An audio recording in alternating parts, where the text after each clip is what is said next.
Hello folks, my name is Mark. This is Why I Hate the World.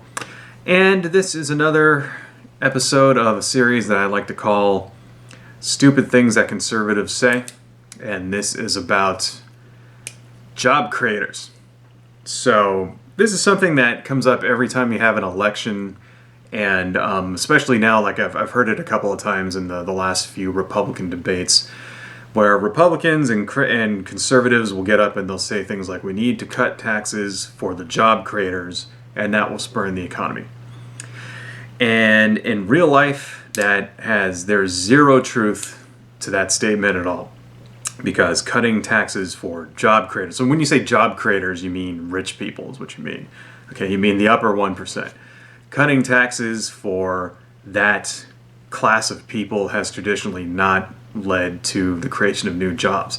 It just simply doesn't, because because you don't spend money to hire people if there's no demand. Okay, having money, right, doesn't mean that you're going to go hire people. That just doesn't happen. If you're rich and you run a company and you have a bunch of money, you're not going to hire a bunch of people just because you have the money. And the only reason why you hire people is because if there's demand for your product or service.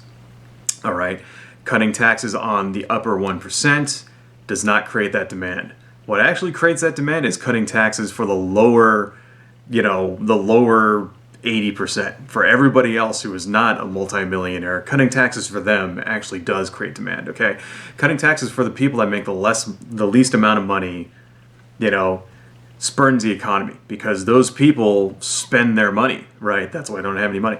I mean, if you make, $30,000 a year, $22,000 a year, whatever, right? And you're barely squeaking by, right? You're maximizing, you look to maximize every cent that you get. Okay, those are the people that are counting coupons and living with like 3 roommates to be able to afford the place that they live in, and going to the gas station that's 10 cents cheaper. Those are the people that are doing that shit. Okay, the upper 1% doesn't give a fuck about saving 25 cents on a fucking loaf of bread. They don't care about that.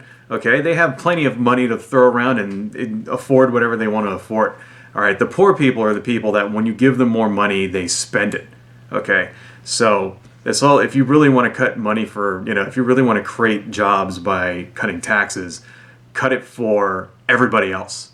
All right, because when you cut it for the job creators don't create jobs. They go and they gamble with their money in the stock market, and they invest in housing bubbles, and they just fuck the economy up more.